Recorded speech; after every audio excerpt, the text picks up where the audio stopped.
जोशीमठ में जो दरारें आई हैं उसके लिए सीधे तौर पर वहां के जो स्थानीय लोग हैं वो जिम्मेदार ठहरा रहे हैं। एनटीपीसी तपोवन विष्णुघाट परियोजना की इस टनल को मैं खुद आज इस टनल पे मौजूद हूं और ये 12 किलोमीटर लंबी टनल है, यानी सेलंग से बैराज तक ये 12 किलोमीटर का सफर तय करती है।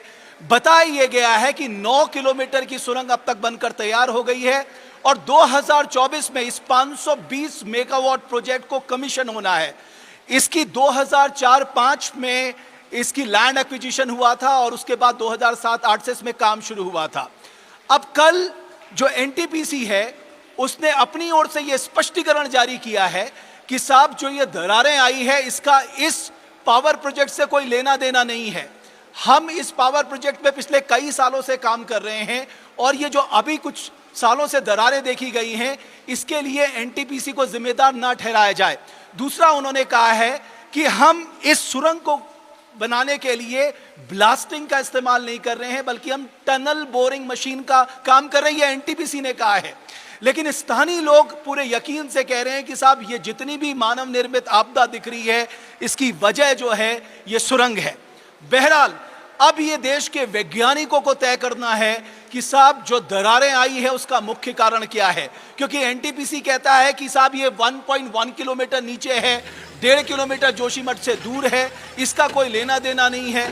तो सवाल ये है कि जो दरारें आ रही हैं उसका मूल कारण क्या है और आज जरूरत है कम से कम उत्तराखंड सरकार को बहुत स्पष्ट तौर पर प्रदेश की जनता को यह बताना होगा कि ये जो हाइड्रो पावर प्रोजेक्ट बन रहे हैं क्या ये बड़ी वजह तो नहीं है ये जो जिस तरह की त्रासदी आ रही है। कुल मिलाकर अब ये मामला सुप्रीम कोर्ट पहुंच चुका है और सुप्रीम कोर्ट की हियरिंग में ये मुद्दा भी सामने आएगा कि साहब आखिरकार जो हमारी आध्यात्मिक, पौराणिक और सामरिक तौर से महत्वपूर्ण जगह है जोशीमठ, वहां इतनी बड़ी बड़ी दरारें आने का कारण क्या है। मूल प्रश्न यही है कि जोशीमठ में ये जो बड़ी बड़ी दरारें आई हैं इसका कारण क्या है। मूल प्रश्न ये भी है कि 1976 में जो मिश्रा कमीशन की रिपोर्ट थी उसे क्यों दरकिनार किया गया। सरकार के अपने जियोलॉजिस्ट ने जो समय समय पर सरकार को आगाह किया उसको क्यों दरकिनार किया गया। बहरहाल अब ये मुद्दा जो है जनता के सामने आना चाहिए कि जो ये त्रासदी के मुहाने में आज जोशीमठ खड़ा है इसका कारण क्या है। बहरहाल इस टनल को मैं आपको बताऊं ये 520 मेगावाट का प्रोजेक्ट है। हमारे साथ एक धर्म संकट है साहब। उत्तराखंड ये मान के चलता है कि उसका जो हाइड्रो पावर पोटेंशियल है वो 20,000 मेगावाट के आसपास है। 3,000 के आसपास अभी तक वो कमीशन कर चुका है, लेकिन उसके पास अभी बहुत पोटेंशियल है। 2 प्रोजेक्ट अगर मैं जेपी की बात करूं जो अलकनंदा में है, ये धौलीगंगा में और ये विष्णुप्रयाग में मिलते हैं। 520 मेगावाट का ये प्रोजेक्ट है और ये माना जाता है कि आज जो हम हजारों करोड़ रुपए की बिजली बाहर से खरीद रहे हैं, अगर बिजली का उत्पादन यहां होगा जो कि हमारा पोटेंशियल है, तो उससे ना सिर्फ हमारे राज्य को बिजली मिलेगी, एक बड़ा पैसा उत्तराखंड के पास रेवेन्यू के तौर पे आएगा।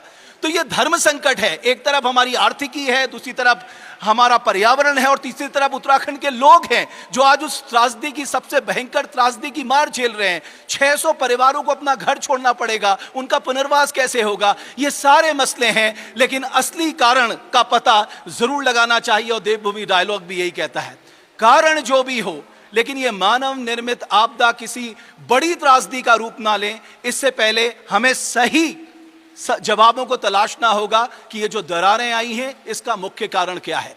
बहुत बहुत धन्यवाद आप सभी का हमारी इस खास पेशकश को देखने के लिए।